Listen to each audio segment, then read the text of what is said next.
पूर्ण परमात्मने नमः। श्रीमद् भगवत गीता। गीता तेरा ज्ञान अमृत। जीव हमारी जाति है, मानव यानी मैनकाइंड धर्म हमारा।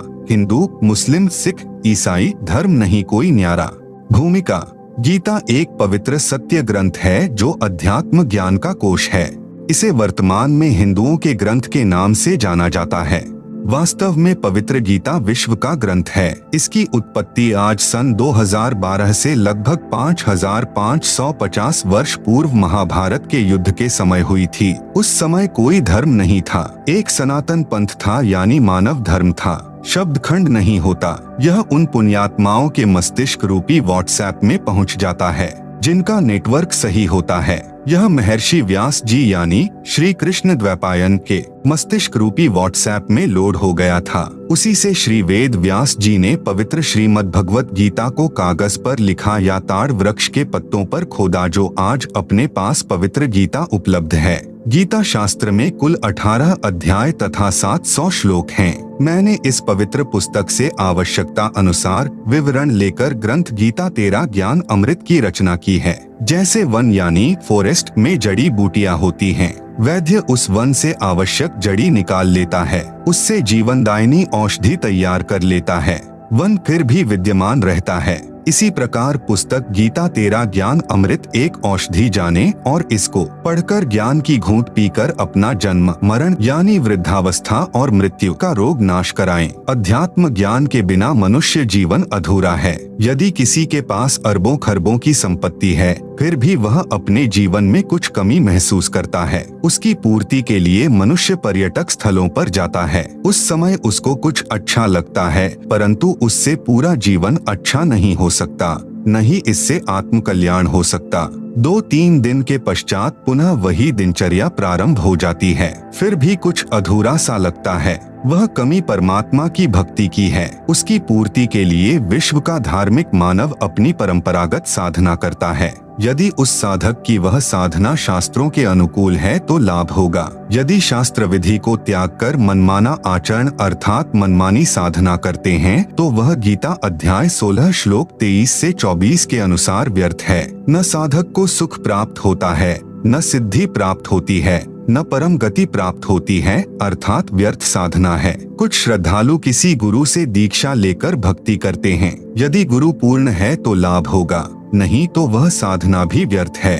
आप जी को इस पुस्तक गीता तेरा ज्ञान अमृत में जानने को मिलेगा कि प्रमाणित शास्त्र कौन से हैं जिनके अनुसार साधना करें। शास्त्र विधि अनुसार साधना कौन सी है, उस साधना को करने की विधि क्या है, किस महात्मा से प्राप्त होगी, पूर्ण गुरु की क्या पहचान है, वह भी इसी पुस्तक में पढ़ेंगे। यह पुस्तक विश्व के मानव को एक करेगी जो धर्मों में बंटकर आपस में लड़ कर मर रहा है। गीता शास्त्र किसी धर्म विशेष का नहीं है। यह तो मानव कल्याण के लिए उस समय प्रदान किया गया था जब कोई धर्म नहीं था, केवल मानव धर्म था। मेरा नारा है, जीव हमारी जाति है, मानव यानी मैनकाइंड धर्म हमारा।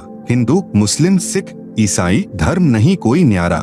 जैसे बाबा नानक जी का जन्म पवित्र हिंदू धर्म में श्री कालूराम मेहता के घर खत्री यानी अरोड़ा कुल में हुआ था। श्री ब्रजलाल पांडे से श्री नानक देव जी ने गीता का ज्ञान समझा और उनके द्वारा बताई भक्ति कर रहे थे।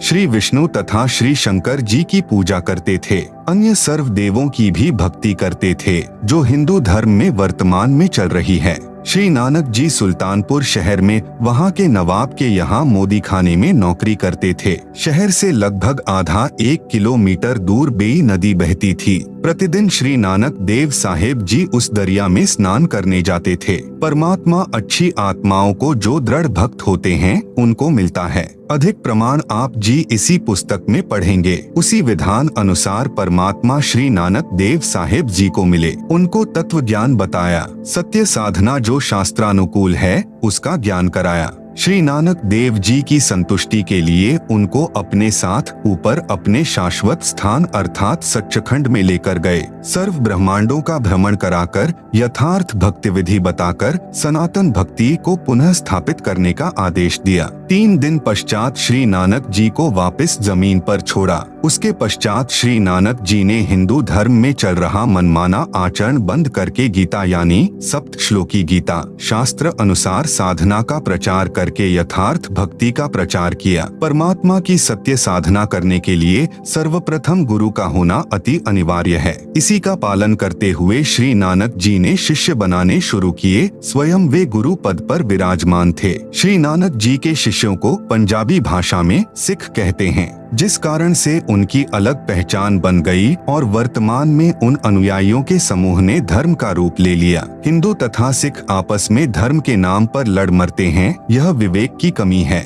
विवेचन भक्ति कोई करो, उसको गुरु बनाना आवश्यक है। गुरु भी वक्त गुरु हो जो अपने मुख कमल से तत्व ज्ञान तथा साधना विधि बताए। गुरु शरीर का ही नाम नहीं है, उस शरीर में जो आत्मा है वह गुरु है। शरीर 5 तत्व का हो या इलेक्ट्रॉनिक वीडियो का हो, वह वक्त गुरु कहा जाता है। हिंदुओं में अधिकतर बिना गुरु के ही अपनी परंपरागत साधना करते हैं। उसी बिगड़े रूप को श्री नानक जी ने परमात्मा से प्राप्त ज्ञान से ठीक किया था। वर्तमान में सिखों में भी वक्त गुरु का अभाव है। जैसे सूक्ष्म वेद में कहा है, सूक्ष्म वेद क्या है यह आप इसी पुस्तक से जाने कि रामकृष्ण से कौन बड़ा। उन्होंने भी गुरु की 3 लोक के वे धनी, गुरु आगे आधीन। भावार्थ, जो हिंदू श्रद्धालु बिना गुरु के मनमाना आचरण करते हैं, उनको कहा है कि आप जी श्री राम तथा श्री कृष्ण जी से बड़ा तो किसी को नहीं मानते हो। वे 3 लोक के धनी अर्थात मालिक होते हुए भी गुरु धारण करके भक्ति किया करते थे तथा अपने अपने गुरुदेव के चरणों में दंडवत प्रणाम किया करते थे।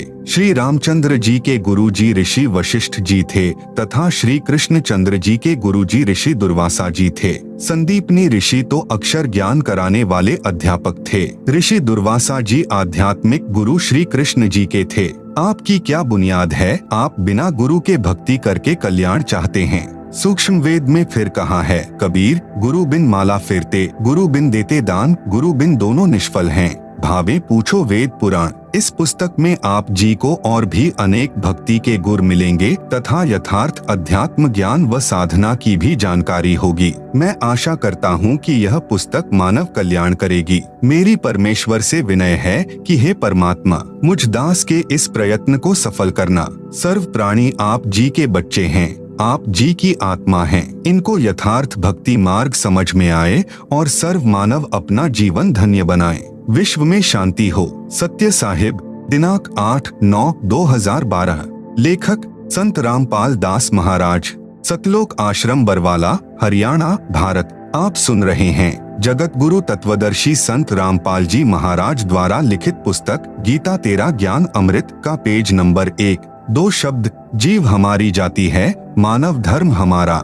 हिंदू, मुस्लिम, सिख, ईसाई धर्म नहीं कोई न्यारा। श्रीमद् भगवत गीता का ज्ञान जिस समय सन 2012 से लगभग 5550 वर्ष पूर्व बोला गया, उस समय कोई धर्म नहीं था। हिंदू धर्म यानी आदि शंकराचार्य द्वारा चलाई गई 5 देव उपासना वाली परंपरा को अपनाने वाले हिंदू कहे जाने लगे। वास्तव में यह सनातन पंथ है जो लाखों वर्षों से चला आ रहा है। उस हिंदू धर्म की स्थापना आदि प्रथम शंकराचार्य जी ने सन 2012 से 2500 वर्ष पूर्व की थी। आदि शंकराचार्य जी का जन्म ईसा मसीह से 508 वर्ष पूर्व हुआ था। 8 वर्ष की आयु में उन्हें उपनिषदों का ज्ञान हो गया। 16 वर्ष की आयु में आदि शंकराचार्य जी ने एक विरक्त साधु से दीक्षा ली जो गुफा में रहता था। कई दिन बाहर नहीं निकलता था। उस महात्मा ने आदि शंकराचार्य जी को बताया कि जीव ही ब्रह्म है, अयम आत्मा ब्रह्म का पाठ पढ़ाया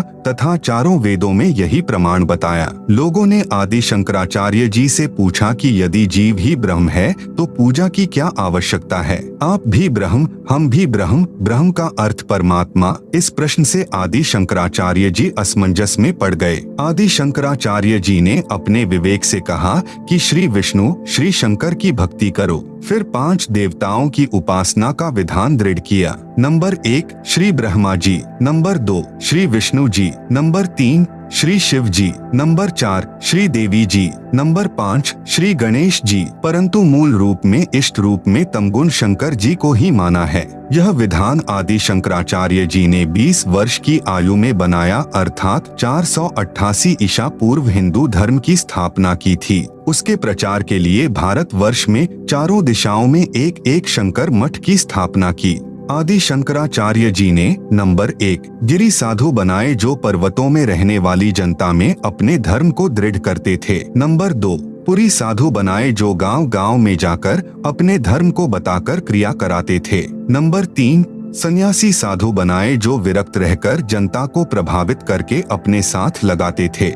नंबर 4 वानप्रस्थी साधु बनाए जो वन में रहने वाली जनता को अपना मत सुनाकर अपने साथ जोड़ते थे। वेदों ऋग्वेद, यजुर्वेद, सामवेद और अथर्ववेद तथा गीता व पुराणों उपनिषदों को सत्य ज्ञान युक्त पुस्तक मानते थे, जो आज तक हिंदू धर्म के श्रद्धालु इन्हीं धार्मिक ग्रंथों को सत्य मानते हैं। इस प्रकार हिंदू धर्म की स्थापना ईसा से 488 वर्ष पूर्व यानी सन 2012 से 2500 वर्ष पूर्व हुई थी। आदि शंकराचार्य जी 30 वर्ष की आयु में असाध्य रोग के कारण शरीर त्याग कर भगवान शंकर के लोक में चले गए, क्योंकि वे शंकर जी के उपासक थे। उन्हीं के लोक से इसी धर्म की स्थापना के लिए आए माने गए हैं। आप सुन रहे हैं जगत गुरु तत्वदर्शी संत रामपाल जी महाराज द्वारा लिखित पुस्तक गीता तेरा ज्ञान अमृत का पेज नंबर 2। उस समय बौद्ध धर्म तेजी से फैल रहा था। उसको उन्होंने भारत में फैलने से रोका था। यदि बौद्ध धर्म फैल जाता तो चीन देश की तरह भारतवासी भी नास्तिक हो जाते। नंबर 2 ईसाई धर्म की स्थापना। श्री ईसा मसीह जी से ईसाई धर्म की स्थापना हुई। ईसा जी की जब 32 वर्ष की आयु थी, उनको क्रश पर कीले गाड़कर विरोधी धर्म गुरुओं ने गवर्नर पर दबाव बनाकर मरवा दिया था। ईसा जी को उसी प्रभु ने इंजिल नामक ग्रंथ देकर उतारा था, जिसने गीता तथा वेदों का ज्ञान दिया था। इंजिल पुस्तक में भिन्न ज्ञान नहीं है, क्योंकि आध्यात्मिक ज्ञान तो पहले गीता वेदों में बताया जा चुका था। वह किसी धर्म विशेष के लिए नहीं है। वह गीता तथा वेदों वाला ज्ञान मानव मात्र के लिए है। ईसा जी के लगभग 600 वर्ष पश्चात हजरत मोहम्मद जी ने इस्लाम धर्म की स्थापना की। मोहम्मद जी को पवित्र कुरान शरीफ ग्रंथ उसी ब्रह्म ने दिया था। इसमें भी भक्ति विधि संपूर्ण नहीं है, सांकेतिक है, क्योंकि भक्ति का ज्ञान वेदों गीता में बता दिया था। इसलिए कुरान शरीफ ग्रंथ में पुनः बताना अनिवार्य नहीं था। जैसे गीता अध्याय 4 श्लोक 34 में, यजुर्वेद अध्याय 40 मंत्र 10 में कहा है कि पूर्ण परमात्मा जिसने सर्व सृष्टि की रचना की है, उसके विषय में किसी तत्वदर्शी संत से पूछो, वे ठीक ठीक ज्ञान तथा भक्ति विधि बताएंगे। जो संत उस पूर्ण परमात्मा का ज्ञान जानता है तो वह सत्य साधना भी जानता है। बाइबल ग्रंथ का ज्ञान भी गीता ज्ञान दाता ने ही दिया है। बाइबल ग्रंथ 3 पुस्तकों का संग्रह है। नंबर 1 जबूर, नंबर 2 तौरत, नंबर 3 इंजिल। बाइबल ग्रंथ के उत्पत्ति ग्रंथ में प्रारंभ में ही लिखा है कि परमेश्वर ने मनुष्यों को अपनी सूरत अर्थात स्वरूप के अनुसार उत्पन्न किया है, नर नारी करके उत्पत्ति की है। 6 दिन में सृष्टि की रचना करके परमेश्वर ने 7वें दिन विश्राम किया। कुरान शरीफ पुस्तक कुरान शरीफ में सूरती फुरकानी नंबर 25 आयत नंबर 52 से 59 में कहा है कि अल्लाह कबीर ने 6 दिन में सृष्टि रची, फिर ऊपर आकाश में तख्त यानी सिंहासन पर जा विराजा। उस परमेश्वर की खबर किसी बाखबर अर्थात तत्वदर्शी संत से पूछो। कुरान के लेख से स्पष्ट है कि कुरान शरीफ का ज्ञान दाता भी उस पूर्ण परमात्मा अर्थात अल्लाहु अकबर यानी अल्लाह कबीर के विषय में पूर्ण ज्ञान नहीं रखता। कुरान शरीफ की सूरती 42 की प्रथम आयत में उन्हीं 3 मंत्रों का सांकेतिक ज्ञान है जो गीता अध्याय 17 श्लोक 23 में है। कहा है कि ब्रह्मणः अर्थात सच्चिदानंद घन ब्रह्म की भक्ति के ओम तत् सत 3 नाम के स्मरण करो। कुरान शरीफ में सूरती 42 की प्रथम आयत में इन्हीं को सांकेतिक इस प्रकार लिखा है, ऐन सीन काफ। आप सुन रहे हैं जगत गुरु तत्वदर्शी संत रामपाल जी महाराज द्वारा लिखित पुस्तक गीता तेरा ज्ञान अमृत का पेज नंबर 3। ऐन हिंदी का अ अक्षर है जिसका संकेत ओम की ओर है। ऐन का भावार्थ ओम से है। सीन यानी स अर्थात जो गीता अध्याय 17 श्लोक 23 में दूसरा तत् मंत्र है, उसका वास्तविक जो मंत्र है उसका पहला अक्षर स है। यही ओम प्लस सीन या तत् मिलकर सतनाम 2 मंत्र का बनता है। और कुरान शरीफ में जो तीसरा मंत्र काफ यानी क है, जो गीता अध्याय 17 श्लोक 23 में लिखे 3 नामों में अंतिम सत मंत्र है। जैसे गुरुमुखी में क को कका, ख को खखा तथा ग को गगा, उ को उड़ा, ई को इड़ा कहते तथा लिखते हैं। इसी प्रकार कुरान में अ सह क को लिखा है। सत मंत्र सांकेतिक है, परंतु वास्तविक जो नाम है उसका पहला अक्षर कर है। वह करीम मंत्र है जिसे सारनाम भी कहते हैं। जिन भक्तों को मेरे संत रामपाल दास से तीनों मंत्रों का उपदेश प्राप्त है, वे उन दोनों सांकेतिक मंत्रों के वास्तविक नामों को जानते हैं। सर्व ग्रंथों में कुछ समानता। बाइबल ग्रंथ में उत्पत्ति ग्रंथ में यह भी कहा है कि जब आदम जी तथा उनकी धर्मपत्नी हव्वा ने वाटिका के बीच वाले वृक्षों के फल खा लिए तो उनको भले बुरे का ज्ञान हो गया। शाम के समय प्रभु वाटिका में सैर करने आए तो पता चला कि आदम तथा हव्वा ने भले बुरे का ज्ञान कराने वाले वृक्ष के फल खा लिए, तो उस प्रभु ने कहा कि भले बुरे का ज्ञान होने से आदम तथा उसकी पत्नी हम में से एक के समान हो गए हैं। कहीं ऐसा न हो जाए कि ये उन वृक्षों का फल खा लें जो अमर करते हैं और अमर हो जाएं। इसलिए आदम जी तथा उनकी पत्नी को स्वर्ग की वाटिका से निकालकर पृथ्वी पर छोड़ दिया। लेख समाप्त। विवेचन। इससे सिद्ध हुआ कि प्रभु एक से अधिक हैं, क्योंकि प्रभु ने ऊपर कहा कि ये भले बुरे का ज्ञान होने से हम में से एक के समान हो गए हैं। फिर बाइबल ग्रंथ में कहा है कि अब्राहिम मामरे के वृक्षों के नीचे बैठा था। उसको 3 प्रभु दिखाई दिए, उनको खाना खिलाया, दंडवत प्रणाम करके आशीर्वाद लिया। इससे सिद्ध हुआ कि बाइबल में 3 प्रभु माने हैं। मुसलमान धर्म में 4 यारी माने गए हैं जो बालक रूप में रहते हैं। सूक्ष्म वेद अर्थात तत्व ज्ञान में कहा है कि वही सनक सनंदना, वही 4 यारी तत्व ज्ञान जाने बिना बिगड़ी बात सारी। भावार्थ। हिंदू धर्म में जो सनक, सनंदन, सनातन तथा संत कुमार बालक रूप में रहते हैं, वे ब्रह्मा जी के मानस पुत्र हैं। मुसलमान धर्म में उन्हीं को 4 यारी 4 बालक मित्र कहते हैं। फिर सूक्ष्म वेद में कहा है कि वही मोहम्मद, वही महादेव, वही आदम, वही ब्रह्मा, दास गरीब दूसरा कोई नहीं, देख आपने घर मां। आप सुन रहे हैं जगत गुरु तत्वदर्शी संत रामपाल जी महाराज द्वारा लिखित पुस्तक गीता तेरा ज्ञान अमृत का पेज नंबर 4। भावार्थ। मुसलमान धर्म के प्रवर्तक हजरत मोहम्मद जी भगवान शिव के लोक से आए पुण्यकर्मी आत्मा थे जो परंपरागत साधना ही एक गुफा में बैठकर किया करते थे। शिव जी का एक गण जो 11 रुद्रों में से एक है, वह मोहम्मद जी से उस गुफा में मिले। उन्हीं की भाषा यानी अरबी भाषा में काल प्रभु अर्थात ब्रह्म का संदेश सुनाया। उसी रुद्र को मुसलमान जबरील फरिश्ता कहते हैं जो नेक फरिश्ता माना जाता है। भावार्थ है कि हजरत मोहम्मद भी शिव के बच्चे हैं। जो मुसलमान धर्म का पवित्र तीर्थ स्थल काबा है, उसमें भगवान शंकर के लिंग के आकार का पत्थर लगा है, उसको मुसलमान श्रद्धालु सिजदा अर्थात प्रणाम करते हैं। नंबर 2। आदम बाबा।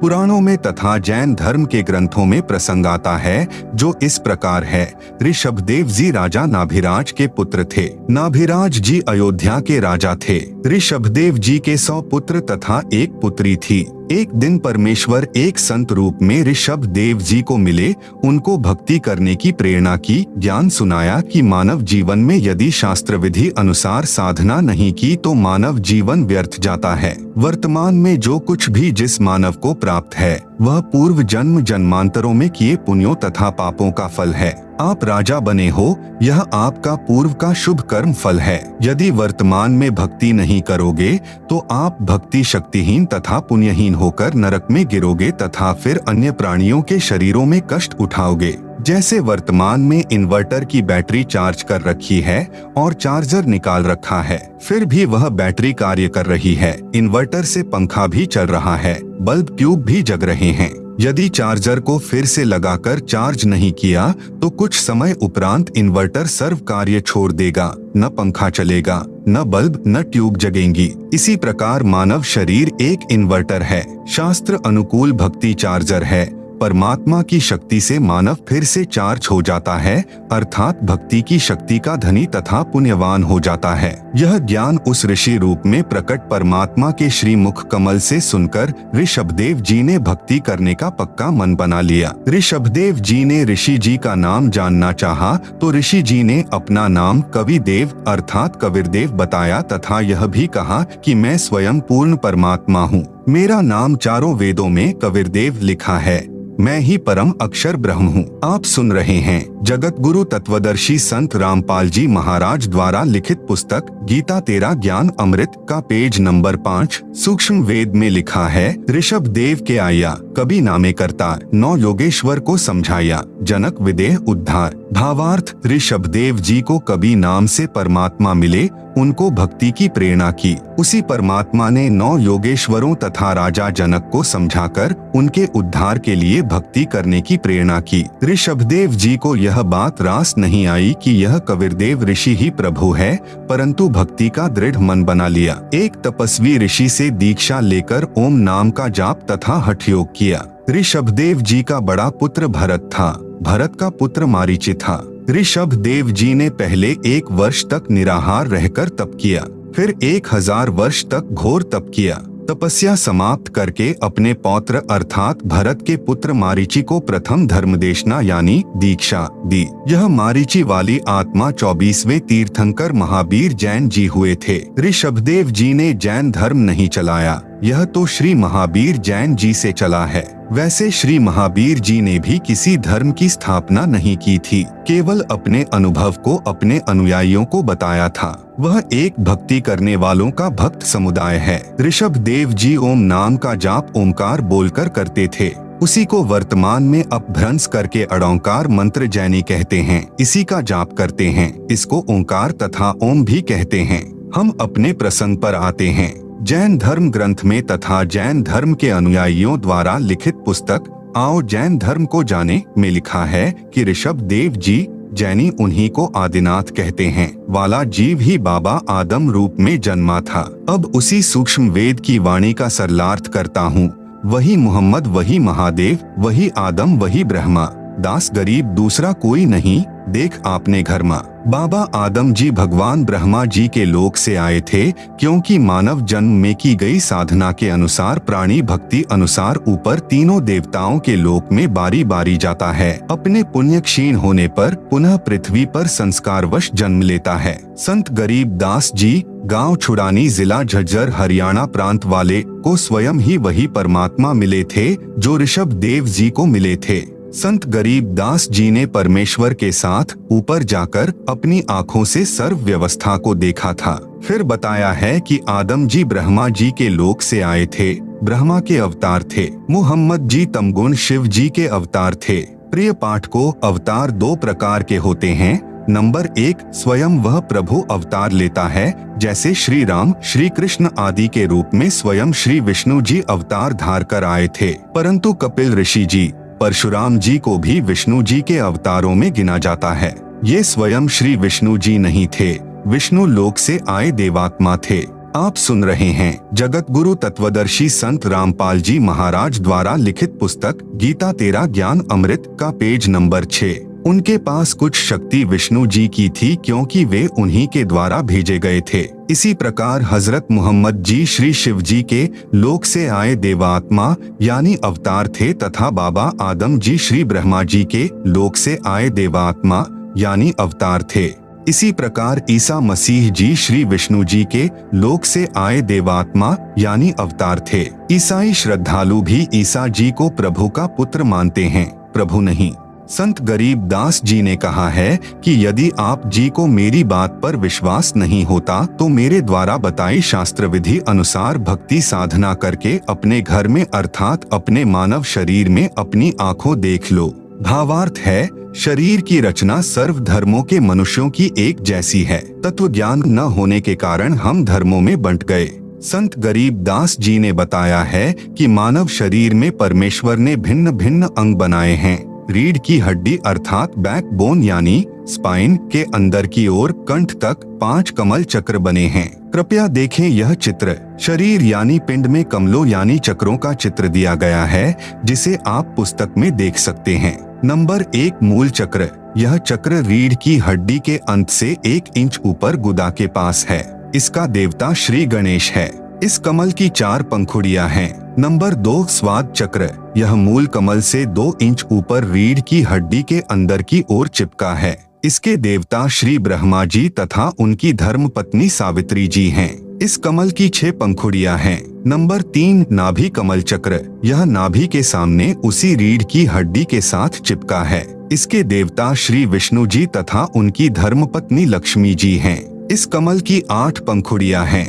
नंबर 4 हृदय कमल चक्र। यह कमल सीने में बने दोनों स्तनों के मध्य में रीढ़ की हड्डी के साथ चिपका है। इसके देवता श्री शिव जी तथा उनकी धर्मपत्नी पार्वती जी हैं। इस कमल की 12 पंखुड़ियां हैं। आप सुन रहे हैं जगत गुरु तत्वदर्शी संत रामपाल जी महाराज द्वारा लिखित पुस्तक गीता तेरा ज्ञान अमृत का पेज नंबर 7। नंबर 5 कंठ कमल। यह कमल छाती की हड्डियों के ऊपर जहां से गला शुरू होता है उसके पीछे रीढ़ की हड्डी के साथ अंत में है। इसकी प्रधान श्री देवी अर्थात दुर्गा जी हैं। इस कमल की 16 पंखुड़ियां हैं। शेष कमल चक्र ऊपर हैं। नंबर 6 संगम कमल या छठा कमल। यह कमल सुषमणा के ऊपर वाले द्वार पर है। इसकी 3 पंखुड़ियां हैं। इसमें सरस्वती रूप में देवी दुर्गा जी निवास करती हैं। एक पंखुड़ी में देवी दुर्गा सरस्वती रूप में रहती है। उसी के साथ में 72 करोड़ उर्वशी यानी सुंदर परियां रहती हैं, जो ऊपर जाने वाले भक्तों को अपने जाल में फंसाती हैं। दूसरी पंखुड़ी में सुंदर युवा नर रहते हैं, जो भक्त मतियों को आकर्षित करके काल जाल में रखते हैं। काल भी अन्य रूप में इन युवाओं का संचालक मुखिया बनकर रहता है। तीसरी पंखुड़ी में स्वयं परमात्मा अन्य रूप में रहते हैं। अपने भक्तों को उनके जाल से मुक्त कराते हैं, ज्ञान सुनाकर सतर्क करते हैं। नंबर 7 त्रिकुटी कमल चक्र। यह दोनों आँखों की भौहों यानी सेलियों के मध्यम में सिर के पिछले हिस्से में अन्य कमलों की ही पंक्ति में ऊपर है। इसका देवता सतगुरु रूप में परमेश्वर ही है। इस कमल की 2 पंखुड़ियां हैं। एक सफेद यानी वर्ण रंग की, दूसरी काले भंवर यानी भंवरे के रंग की पंखुड़ियां हैं। सफेद पंखुड़ी में सतगुरु रूप में सत्य पुरुष का निवास है। काली पंखुड़ी में नकली सतगुरु रूप में काल निरंजन का वास है। नंबर 8 सहस्र कमल चक्र। यह कमल सिर के मध्य भाग से 2 उंगल नीचे अन्य कमलों की ही पंक्ति में है। हिंदू धर्म के व्यक्ति सिर पर बालों की चोटी रखते थे, कुछ अब भी रखते हैं। इसके नीचे वह सहस्र कमल दल है। इसका देवता ब्रह्म है। इसे क्षर पुरुष भी कहते हैं, जिसने गीता व वेदों का ज्ञान कहा है। इस कमल की 1000 पंखुड़ियां हैं। इनको काल ब्रह्म ने प्रकाश से भर रखा है। स्वयं इसी कमल चक्र में दूर रहता है। वह स्वयं दिखाई नहीं देता, केवल पंखुड़ियां चमकती दिखाई देती हैं। अष्ट कमल दल। इस कमल का देवता अक्षर पुरुष है। इसे परब्रह्म भी कहते हैं। इसकी पंखुड़ियां भी 8 हैं। इसकी स्थिति नहीं बताऊंगा, क्योंकि नकली गुरु भी इसको जानकर जनता को भ्रमित कर देंगे। नंबर 9 शंख कमल दल। इस कमल में पूर्ण ब्रह्म अर्थात परम अक्षर ब्रह्म का निवास है। इसकी शंख पंखुड़ियां है। इसकी स्थिति भी नहीं बताऊंगा, कारण ऊपर लिख दिया है। जो चित्र में दिखाए हैं, इनमें छठा कमल तथा 9वां कमल नहीं दिखाया है। कारण यही है कि विद्यार्थियों की धीरे धीरे ज्ञान वृद्धि की जाती है। कमलों का गहरा रहस्य है। यह कबीर सागर के सारांश में लिखा है। आप सुन रहे हैं जगत गुरु तत्वदर्शी संत रामपाल जी महाराज द्वारा लिखित पुस्तक गीता तेरा ज्ञान अमृत का पेज नंबर 8। शरीर में ये कमल ऐसा कार्य करते हैं जैसे टेलीविजन में चैनल लगे हैं। उन चैनलों में से जिस भी चैनल को चालू करोगे उस पर कार्यक्रम दिखाई देगा। वह कार्यक्रम चल तो रहा है स्टूडियो में, दिख रहा है टीवी में। इसी प्रकार प्रत्येक कमल का फंक्शन है। इन कमलों को चालू करने के मंत्र हैं, जो यह दास यानी संत रामपाल दास जाप करने को देता है। प्रथम बार दीक्षा इन्हीं चैनलों को खोलने की दी जाती है। मंत्रों की शक्ति से सर्व कमल ऑन यानी चालू हो जाते हैं। फिर साधक अपने शरीर में लगे चैनल में उस देव के धाम को देख सकता है, वहाँ के सर्व दृश्य देख सकता है। इसलिए संत गरीब दास जी ने कहा है कि आप अपने शरीर के चैनल ऑन यानी चालू करके स्वयं देख लो कि आदम जी आपको ब्रह्मा के लोक से आए दिखाई देंगे, क्योंकि वहाँ पर सर्व रिकॉर्ड उपलब्ध है। जैसे वर्तमान में यूट्यूब है, इसी प्रकार प्रत्येक देव के लोक में आप जो पूर्व में हुई घटना देखना चाहें आप देख सकते हैं। इसी प्रकार हजरत मोहम्मद जी आपको शिव जी के लोक से आए दिखाई देंगे। इसी प्रकार ईसा जी भी श्री विष्णु जी के लोक से आए दिखाई देंगे। मक्का महादेव का मंदिर है। भाई बाले वाली जन्म साखी में प्रमाण है। साखी मदीने की चली हिंदी वाली के पृष्ठ 262 पर श्री नानक जी ने 4 इमामों के प्रश्न का जवाब देते हुए कहा है, आंखें नानक शाह सच्च, सुन हो चार इमाम, मक्का है महादेव का, ब्राह्मण सन सुल्तान। अब आप जी को अपने उद्देश्य की ओर ले चलता हूँ। आप जी को स्पष्ट करना चाहता हूँ कि जो यथार्थ आध्यात्मिक ज्ञान सूक्ष्म वेद, गीता तथा चारों वेदों में है, वह न तो पुराणों में है, न कुरान शरीफ में, न बाइबल में, न 6 शास्त्रों तथा न 11 उपनिषदों में। उदाहरण जैसे 10वीं कक्षा तक का पाठ्यक्रम गलत नहीं है, परंतु उसमें BA तथा MA वाला ज्ञान नहीं है। वह पाठ्यक्रम गलत नहीं है, परंतु पर्याप्त नहीं है। समझने के लिए इतना ही पर्याप्त है। अन्य उदाहरण गीता अध्याय 2 श्लोक 46 में कहा है कि अर्जुन, बड़े जलाशय यानी झील की प्राप्ति के पश्चात छोटे जलाशय यानी तालाब, जोहड़ में जितनी आस्था रह जाती है, उसी प्रकार पूर्ण परमात्मा का संपूर्ण ज्ञान होने के पश्चात अन्य ज्ञान तथा भगवानों में वैसी ही आस्था रह जाती है। जिस समय गीता ज्ञान कहा गया था, उस समय सर्व मानव जलाशयों के आसपास बसते थे। वर्षा होती थी, तालाब भर जाते थे। पूरे वर्ष उसी जलाशय से मानव स्वयं पानी पीते थे, पशुओं को उसी से पिलाते थे। आप सुन रहे हैं जगत गुरु तत्वदर्शी संत रामपाल जी महाराज द्वारा लिखित पुस्तक गीता तेरा ज्ञान अमृत का पेज नंबर 9। उसके 2 भाग कर लिए जाते थे। यदि एक वर्ष वर्षा न होती तो छोटे जलाशयों पर आश्रित व्यक्तियों को संकट हो जाता था, त्राही त्राही मच जाती थी। झील बहुत बड़ा गहरा जलाशय होता है, जिसका पानी 10 वर्ष वर्षा न हो तो भी समाप्त नहीं होता। यदि किसी व्यक्ति को झील वाला जलाशय मिल जाए तो वह तुरंत छोटे जलाशय को छोड़कर उस झील के किनारे बसेरा कर लेता था। इसी प्रकार आप जी को इस पवित्र पुस्तक गीता तेरा ज्ञान अमृत में वह झील वाला जलाशय प्राप्त है। अतिशीघ्र इसके किनारे आकर बसेरा करें और अपना मानव जीवन सुखी करें। कृपा पिएं इस ज्ञान अमृत को और अमर हो जाएं। हिंदू कहते हैं कि मुसलमान सर्व विपरीत साधना करते हैं। हम उदय होते सूर्य को प्रणाम करते हैं, मुसलमान अस्त होते सूर्य को सलाम करते हैं। विवेचन दोनों का आशय सही है, परंतु विवेक की कमी है। हिंदू उदय होते सूर्य को धन्यवाद करते हैं कि हे प्रकाश के देवता, आपका धन्यवाद करते हैं, आपने काली रात के पश्चात उजाला दिया जिससे हम अपना निर्वाह कार्य कर सकेंगे। आप ऐसे ही हम पर कृपा बनाए रखना। मुसलमान जानते हैं कि सुबह तो सूर्य देव का धन्यवाद हमारे बड़े भाइयों हिंदुओं ने हम सबकी मंगल कामना करते हुए कर दिया। सूर्य अस्त होते समय हम सूर्य का धन्यवाद कर देते हैं कि हे प्रकाश करने वाले सूर्य, आपने हम सर्व जीवों को प्रकाश प्रदान करके हम पर बड़ा उपकार किया। हम आपका धन्यवाद करते हैं। आप कल फिर इसी प्रकार कृपा करना। आप भी अल्लाह अकबीर की रचना हो और हम भी उसी की संतान हैं। वास्तव में न तो मुसलमान सूर्य की पूजा करते हैं, न हिंदू।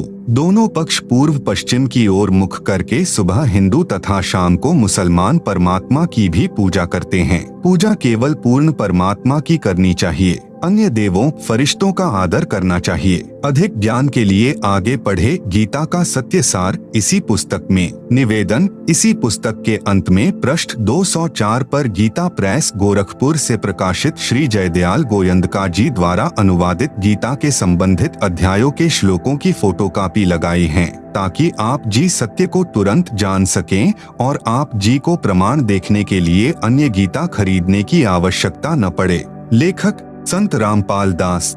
आप सुन रहे हैं जगत गुरु तत्वदर्शी संत रामपाल जी महाराज द्वारा लिखित पुस्तक गीता तेरा ज्ञान अमृत का पेज नंबर 10। गीता का सत्य सार। गीता यानी श्रीमद् भगवत गीता। प्रश्न नंबर 1, गीता का ज्ञान कब तथा किसने किसको सुनाया, किसने लिखा? कृपया विस्तार से बताएं। उत्तर, श्रीमद् भगवत गीता का ज्ञान श्री कृष्ण जी के शरीर में प्रवेश करके काल भगवान ने, जिसे वेदों व गीता में ब्रह्म नाम से भी जाना जाता है, अर्जुन को सुनाया। जिस समय कौरव तथा पांडव अपनी संपत्ति अर्थात दिल्ली के राज्य पर अपने अपने हक का दावा करके युद्ध करने के लिए तैयार हो गए थे, दोनों की सेनाएं आमने सामने कुरुक्षेत्र के मैदान में खड़ी थी। अर्जुन ने देखा कि सामने वाली सेना में भीष्म पितामह, गुरु द्रोणाचार्य, रिश्तेदार, कौरवों के बच्चे, दामाद, बहनोई, ससुर आदि आदि लड़ने मरने के लिए खड़े हैं। कौरव और पांडव आपस में चचेरे भाई थे। अर्जुन में साधु भाव जागृत हो गया तथा विचार किया कि जिस राज्य को प्राप्त करने के लिए हमें अपने चचेरे भाइयों, भतीजों, दामादों, बहनोइयों, भीष्म पितामह जी तथा गुरुजनों को मारेंगे, यह भी नहीं पता कि हम कितने दिन संसार में रहेंगे। इसलिए इस प्रकार से प्राप्त राज्य के सुख से अच्छा तो हम भिक्षा मांगकर अपना निर्वाह कर लेंगे, परंतु युद्ध नहीं करेंगे। यह विचार करके अर्जुन ने धनुष बाण हाथ से छोड़ दिया तथा रथ के पिछले भाग में बैठ गया। अर्जुन की ऐसी दशा देखकर श्री कृष्ण बोले, देख ले सामने किस योद्धा से आपने लड़ना है। अर्जुन ने उत्तर दिया कि हे कृष्ण, मैं किसी कीमत पर भी युद्ध नहीं करूंगा। अपने उद्देश्य तथा जो विचार मन में उठ रहे थे उनसे भी अवगत कराया। उसी समय श्री कृष्ण जी में काल भगवान प्रवेश कर गया, जैसे प्रेत किसी अन्य व्यक्ति के शरीर में प्रवेश करके बोलता है। ऐसे काल ने श्री कृष्ण के शरीर में प्रवेश करके श्रीमद् भगवत गीता का ज्ञान युद्ध करने की प्रेरणा करने के लिए तथा कलयुग में वेदों को जानने वाले व्यक्ति नहीं रहेंगे, इसलिए चारों वेदों का संक्षिप्त वर्णन व सारांश गीता ज्ञान रूप में 18 अध्यायों में 700 श्लोकों में सुनाया। श्री कृष्ण को तो पता नहीं था कि मैंने क्या बोला था गीता ज्ञान में। ब्रह्मा कुमारी पंथ वाले इसी काल ब्रह्म को निराकार शिव बाबा कहते हैं। उनका भी कहना है कि गीता का ज्ञान शिव बाबा ने किसी वृद्ध के शरीर में प्रवेश करके बोला था। यह शिव बाबा ब्रह्मा कुमारी वालों का पूज्य प्रभु है। कुछ वर्षों के बाद वेद व्यास ऋषि ने इस अमृत ज्ञान को संस्कृत भाषा में देवनागरी लिपि में लिखा। बाद में अनुवादकों ने अपनी बुद्धि के अनुसार इस पवित्र ग्रंथ का हिंदी तथा अन्य भाषाओं में अनुवाद किया, जो वर्तमान में गीता प्रेस गोरखपुर यूपी से प्रकाशित किया जा रहा है।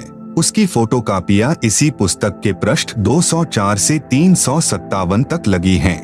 आप सुन रहे हैं जगत गुरु तत्वदर्शी संत रामपाल जी महाराज द्वारा लिखित पुस्तक गीता तेरा ज्ञान अमृत का पेज नंबर 11। प्रश्न आज यानी सन 2012 तक तो यह सुनने में आया है कि गीता जी का ज्ञान श्री कृष्ण ने बोला।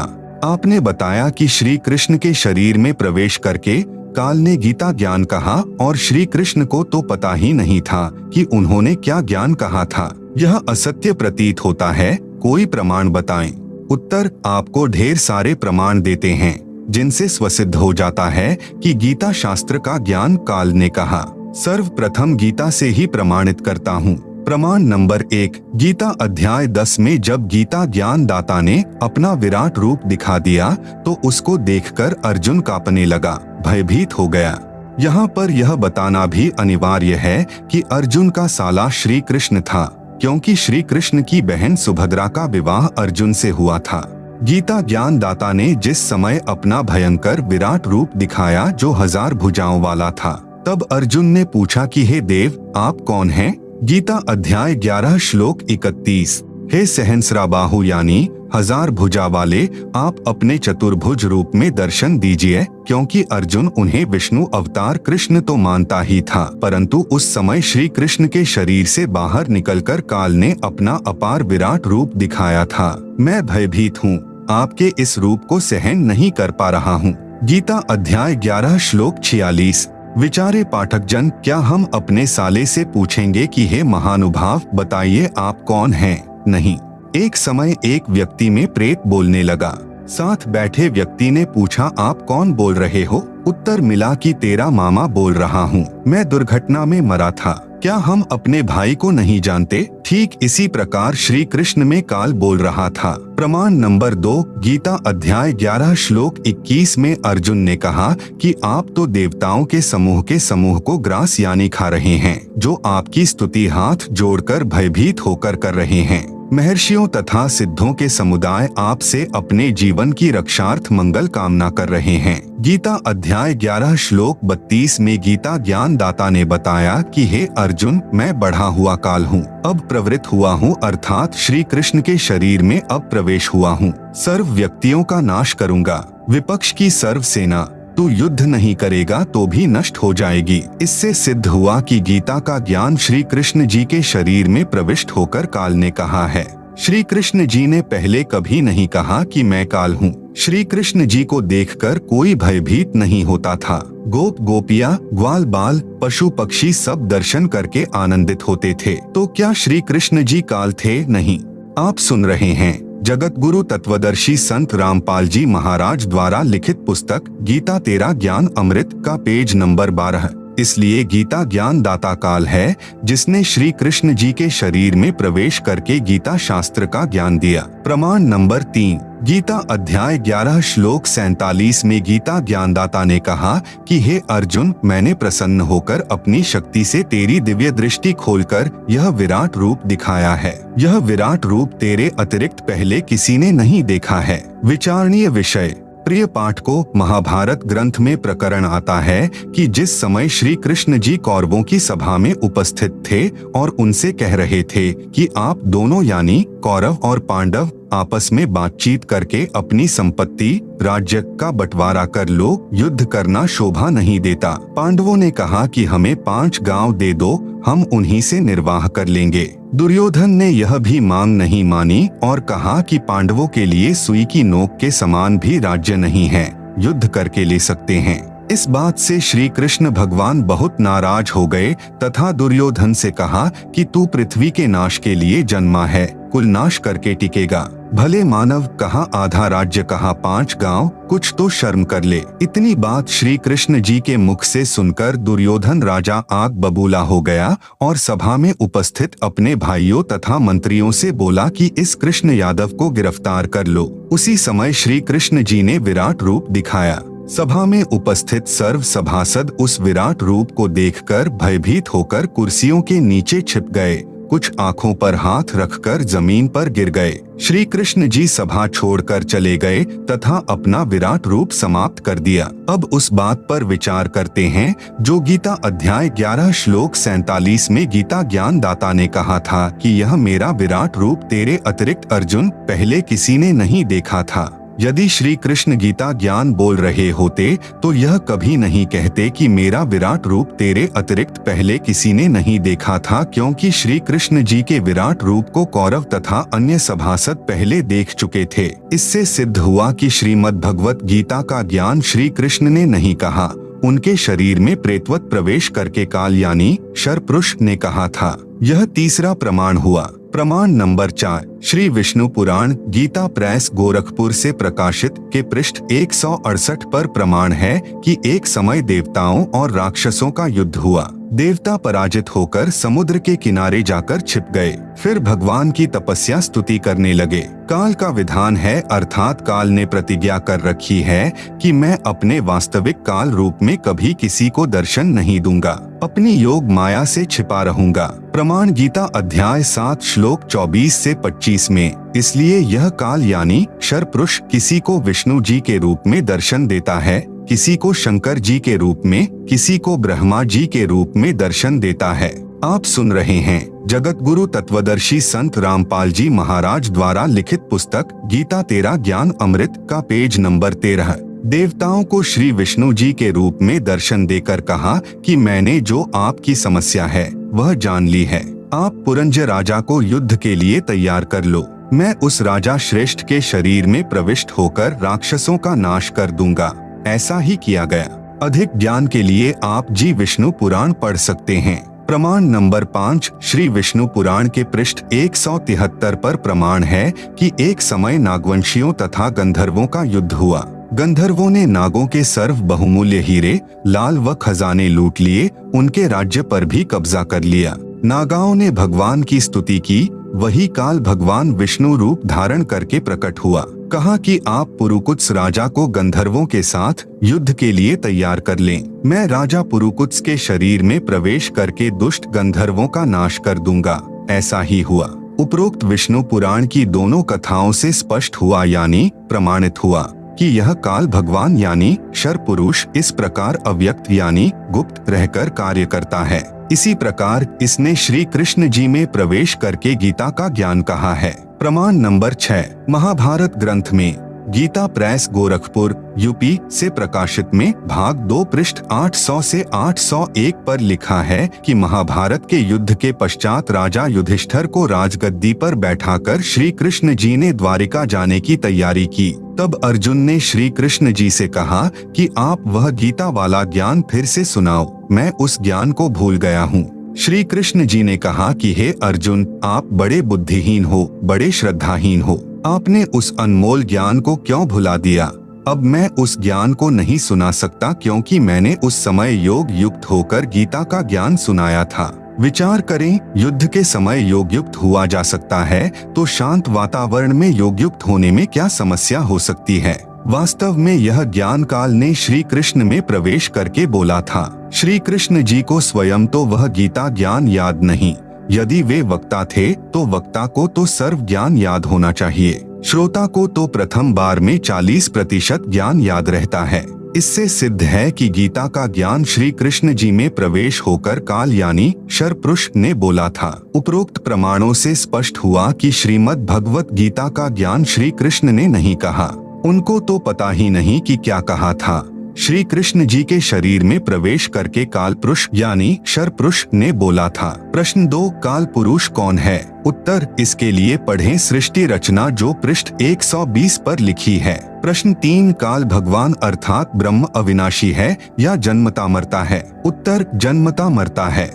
आप सुन रहे हैं जगत गुरु तत्वदर्शी संत रामपाल जी महाराज द्वारा लिखित पुस्तक गीता तेरा ज्ञान अमृत का पेज नंबर 14। प्रश्न नंबर 4, कहाँ प्रमाण है? उत्तर, श्रीमद् भगवत गीता अध्याय 2 श्लोक 12, गीता अध्याय 4 श्लोक 5, गीता अध्याय 10 श्लोक 2 में गीता ज्ञान दाता स्वयं स्वीकार करता है कि मेरी भी जन्म व मृत्यु होती है, मैं अविनाशी नहीं हूँ। कहा है कि हे अर्जुन, तेरे और मेरे बहुत जन्म हो चुके हैं, तू नहीं जानता, मैं जानता हूँ। तू, मैं और ये राजा लोग व सैनिक पहले भी थे, आगे भी होंगे। यह न जान कि हम केवल वर्तमान में ही हैं। मेरी उत्पत्ति को न तो देवता लोग जानते और न ही ऋषिजन, क्योंकि यह सब मेरे से उत्पन्न हुए हैं। इससे सिद्ध हुआ कि गीता ज्ञान दाता काल पुरुष अविनाशी नहीं है, इसलिए इसको क्षर पुरुष कहा जाता है। प्रश्न 5, क्या ब्रह्मा, विष्णु तथा शिव अविनाशी हैं? उत्तर, नहीं, ये नाशवान हैं। इनकी भी जन्म मृत्यु होती है। ब्रह्मा, विष्णु तथा शिव जी के माता पिता भी हैं। प्रश्न 6, कोई प्रमाण बताओ, माता पिता का नाम भी बताओ। उत्तर, श्री देवी महापुराण गीता प्रेस गोरखपुर से प्रकाशित के 3 स्कंद पृष्ठ 123 पर श्री विष्णु जी ने अपनी माता दुर्गा की स्तुति करते हुए कहा है कि हे मातः, आप शुद्ध स्वरूपा हो, सारा संसार आप से ही उद्भाषित हो रहा है, हम आपकी कृपा से विद्यमान है। मैं, ब्रह्मा और शंकर तो जन्मते मरते हैं, हमारा तो अविर्भाव यानी जन्म तथा तिरोभाव यानी मृत्यु हुआ करता है, हम अविनाशी नहीं हैं। तुम ही जगत जननी और सनातनी देवी हो और प्रकृति देवी हो। शंकर भगवान बोले, हे माता, विष्णु के बाद उत्पन्न होने वाले ब्रह्मा जब आपका पुत्र है, तो क्या मैं तमोगुणी लीला करने वाला शंकर तुम्हारी संतान नहीं हुआ, अर्थात मुझे भी उत्पन्न करने वाली तुम ही हो। इस देवी महापुराण के उल्लेख से सिद्ध हुआ कि श्री ब्रह्मा जी, श्री विष्णु जी तथा श्री शंकर जी को जन्म देने वाली माता श्री दुर्गा देवी यानी अष्टंगी देवी है और तीनों नाशवान हैं। श्री ब्रह्मा जी, श्री विष्णु जी तथा श्री शिव जी का पिता कौन है? प्रमाण, श्री शिव महापुराण गीता प्रेस गोरखपुर से प्रकाशित में इनके पिता का ज्ञान है। श्री शिव महापुराण के रुद्र संहिता खंड में पृष्ठ 100 से 110 तक निम्न प्रकरण है। अपने पुत्र नारद जी के प्रश्न का उत्तर देते हुए श्री ब्रह्मा जी ने कहा कि हे पुत्र, आपने सृष्टि के उत्पत्तिकर्ता के विषय में जो प्रश्न किया है उसका उत्तर सुन। प्रारंभ में केवल एक सद्ब्रह्म ही शेष था, सब स्थानों पर प्रलय था। उस निराकार परमात्मा ने अपना स्वरूप शिव जैसा बनाया, उसको सदाशिव कहा जाता है। उसने अपने शरीर से एक स्त्री निकाली, वह स्त्री दुर्गा, जगदम्बिका, प्रकृति देवी तथा त्रिदेव ब्रह्मा, विष्णु तथा शिव की जननी कहलाई, जिसकी 8 भुजाएं हैं। इसी को शिवा भी कहा है।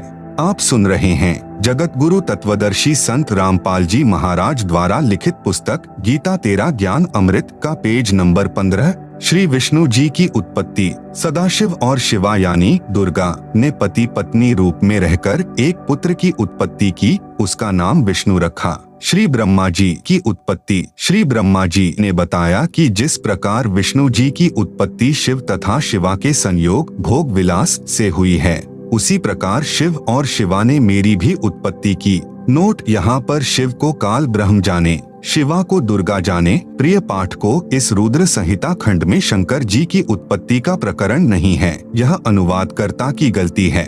वैसे देवी पुराण में शंकर जी ने स्वयं स्वीकारा है कि मेरा जन्म दुर्गा यानी प्रकृति से हुआ है। श्री शंकर जी भी शिव तथा शिवा का पुत्र है। श्री शिव महापुराण के विधवेश्वर संहिता खंड पृष्ठ 24 से 30 पर प्रमाण। एक समय श्री ब्रह्मा जी तथा श्री विष्णु जी का इस बात पर युद्ध हो गया कि ब्रह्मा जी ने कहा मैं तेरा पिता हूँ क्योंकि यह संसार मेरे से उत्पन्न हुआ है, मैं प्रजापिता हूँ। विष्णु जी ने कहा कि मैं तेरा पिता हूँ, तू मेरे नाभि कमल से उत्पन्न हुआ है। दोनों एक दूसरे को मारने के लिए तत्पर हो गए। उसी समय सदाशिव अर्थात काल ब्रह्म ने उन दोनों के बीच में एक सफेद रंग का प्रकाशमय स्तंभ खड़ा कर दिया। फिर स्वयं शंकर के रूप में प्रकट होकर उनको बताया कि तुम कोई भी कर्ता नहीं हो। हे पुत्रों, मैंने तुमको जगत की उत्पत्ति और स्थिति रूपी 2 कार्य दिए हैं। इसी प्रकार मैंने शंकर और रुद्र को 2 कार्य संहार व तिरोगति दिए हैं। मुझे वेदों में ब्रह्म कहा है। मेरे 5 मुख हैं। एक मुख से अकार यानी अ, दूसरे मुख से उकार यानी उ तथा तीसरे मुख से मकार यानी म, चौथे मुख से बिंदु तथा 5वें मुख से नाद यानी शब्द प्रकट हुए हैं। उन्हीं 5 अव्ययों से एकीभूत होकर एक अक्षर ओम बना है। यह मेरा मूल मंत्र है। उपरोक्त शिव महापुराण के प्रकरण से सिद्ध हुआ कि श्री ब्रह्मा जी, श्री विष्णु जी तथा श्री शंकर जी की माता श्री दुर्गा देवी यानी अष्टंगी देवी है तथा पिता सदाशिव अर्थात काल ब्रह्म है, जिसने श्रीमद् भगवत गीता का ज्ञान श्री कृष्ण जी में प्रवेश करके बोला था। इसी को क्षर पुरुष, क्षर ब्रह्म भी कहा गया है। यही प्रमाण श्रीमद् भगवत गीता अध्याय 14 श्लोक 3 से 5 में भी है कि रज यानी रजगुण ब्रह्मा, सत यानी सतगुण विष्णु, तम यानी तमगुण शंकर, तीनों गुण प्रकृति अर्थात दुर्गा देवी से उत्पन्न हुए हैं। प्रकृति तो सब जीवों को उत्पन्न करने वाली माता है। मैं यानी गीता ज्ञानदाता सब जीवों का पिता हूँ। मैं दुर्गा यानी प्रकृति के गर्भ में बीज स्थापित करता हूँ जिससे सबकी उत्पत्ति होती है। आप सुन रहे हैं जगत गुरु तत्वदर्शी संत रामपाल जी महाराज द्वारा लिखित पुस्तक गीता तेरा ज्ञान अमृत का पेज नंबर 16। प्रश्न नंबर 7, यह कहाँ प्रमाण है कि रजगुण ब्रह्मा है, सतगुण विष्णु तथा तमगुण शंकर है? उत्तर नंबर 1, श्री मार्कंडेय पुराण सचित्र मोटा टाइप गीता प्रेस गोरखपुर से प्रकाशित के 123 पृष्ठ पर कहा है कि रजगुण ब्रह्मा जी, सतगुण विष्णु तथा तमगुण शंकर तीनों ब्रह्म की प्रधान शक्तियां हैं। ये ही 3 देवता हैं, ये ही 3 गुण हैं। नंबर 2, श्री देवी महापुराण संस्कृत व हिंदी अनुवाद श्री वेंकटेश्वर प्रेस बम्बई से प्रकाशित में 3 स्कंद अध्याय 5 श्लोक 8 में लिखा है कि शंकर भगवान बोले, हे माता, यदि आप हम पर दयालु हैं तो मुझे तमोगुण ब्रह्मा रजोगुण तथा विष्णु सतोगुण युक्त क्यों किया? उपरोक्त प्रमाणों से सिद्ध हुआ कि रजगुण ब्रह्मा जी, सतगुण विष्णु जी तथा तमगुण शंकर जी हैं। प्रश्न नंबर 8, परमात्मा को अजन्मा अजर अमर कहते हैं। उपरोक्त प्रकरण तथा प्रमाणों से सिद्ध हुआ कि श्री ब्रह्मा, श्री विष्णु तथा श्री शंकर तीनों नाशवान हैं। फिर अविनाशी परमात्मा कौन है? क्या ब्रह्मा, विष्णु तथा शंकर और काल ब्रह्म परमात्मा नहीं हैं? प्रमाण सहित बताएं। उत्तर पहले स्पष्ट करते हैं कि श्री ब्रह्मा, श्री विष्णु, श्री शंकर तथा ब्रह्म परमात्मा है या नहीं। यह तो आपने अपने प्रश्न में ही सिद्ध कर दिया कि परमात्मा तो अजन्मा अर्थात जिसका कभी जन्म न हुआ हो वह होता है। पूर्वोक्त विवरण तथा प्रमाणों से सिद्ध हो चुका है कि ब्रह्मा, विष्णु और शंकर के माता पिता हैं। ब्रह्म भी नाशवान है, इसका भी जन्म हुआ है। इससे स्वसिद्ध हुआ कि ये परमात्मा नहीं है। अब प्रश्न रहा, फिर अविनाशी कौन है? इसके उत्तर में श्रीमद्भगवत गीता से ही प्रमाणित करते हैं कि अविनाशी परमात्मा गीता ज्ञान देने वाले ब्रह्म से अन्य है। श्रीमद्भगवत गीता अध्याय 2 श्लोक 12, गीता अध्याय 4 श्लोक 5, गीता अध्याय 10 श्लोक 2 में गीता ज्ञान दाता ने अपनी स्थिति स्पष्ट कर दी कि मेरी उत्पत्ति हुई है, मैं जन्मता मरता हूँ। अर्जुन, मेरे और तेरे बहुत जन्म हो चुके हैं, मैं भी नाशवान हूँ। गीता अध्याय 2 श्लोक 17 में भी कहा है कि अविनाशी तो उसको जान जिसको मारने में कोई भी सक्षम नहीं है और जिस परमात्मा ने सर्व की रचना की है। अविनाशी परमात्मा का यह प्रथम प्रमाण हुआ। प्रमाण नंबर 2, श्रीमद्भगवत गीता अध्याय 15 श्लोक 16 से 17 में 3 पुरुष यानी प्रभु कहे हैं। गीता अध्याय 15 श्लोक 16 में कहा है कि इस लोक में 2 पुरुष प्रसिद्ध हैं, अक्षर पुरुष तथा अक्षर पुरुष, ये दोनों प्रभु तथा इनके अंतर्गत सर्व प्राणी नाशवान हैं। आत्मा तो सबकी अमर है। आप सुन रहे हैं जगत गुरु तत्वदर्शी संत रामपाल जी महाराज द्वारा लिखित पुस्तक गीता तेरा ज्ञान अमृत का पेज नंबर 17। गीता अध्याय 15 श्लोक 17 में कहा है कि उत्तम पुरुष अर्थात पुरुषोत्तम तो कोई अन्य ही है, जिसे परमात्मा कहा गया है, जो तीनों लोकों में प्रवेश करके सबका धारण पोषण करता है। वह वास्तव में अविनाशी है। गीता अध्याय 7 श्लोक 29 में कहा है कि जो साधक केवल जरा यानी वृद्धावस्था, मरण यानी मृत्यु, दुख से छूटने के लिए प्रयत्न करते हैं, वे तत् ब्रह्म को जानते हैं, सब कर्मों तथा संपूर्ण अध्यात्म से परिचित हैं। गीता अध्याय 8 श्लोक 1 में अर्जुन ने पूछा कि तत् ब्रह्म क्या है। गीता ज्ञान दाता ने अध्याय 8 श्लोक 3 में उत्तर दिया कि वह परम अक्षर ब्रह्म है, अर्थात परम अक्षर पुरुष है। पुरुष कहो चाहे ब्रह्म। गीता अध्याय 15 श्लोक 17 में जो उत्तम पुरुष है तो अन्य परमात्मा इति उदाहरित कहा है, वह परम अक्षर ब्रह्म है, इसी को पुरुषोत्तम कहा है। शंका समाधान। गीता अध्याय 15 श्लोक 18 में गीता ज्ञान दाता ने कहा है कि मैं उन सर्व प्राणियों से उत्तम अर्थात शक्तिमान हूँ जो मेरे 21 ब्रह्मांडों में रहते हैं, इसलिए लोकवेद अर्थात दंत कथा के आधार से मैं पुरुषोत्तम प्रसिद्ध हूँ। वास्तव में पुरुषोत्तम तो गीता अध्याय 15 श्लोक 17 में स्पष्ट कर दिया। उत्तम पुरुष अर्थात पुरुषोत्तम तो क्षर पुरुष यानी गीता ज्ञानदाता तथा अक्षर पुरुष जो 7 शंख ब्रह्मांडों का स्वामी है से अन्य ही है, वही परमात्मा कहा जाता है। वह सर्व का धारण पोषण करता है, वास्तव में अविनाशी है।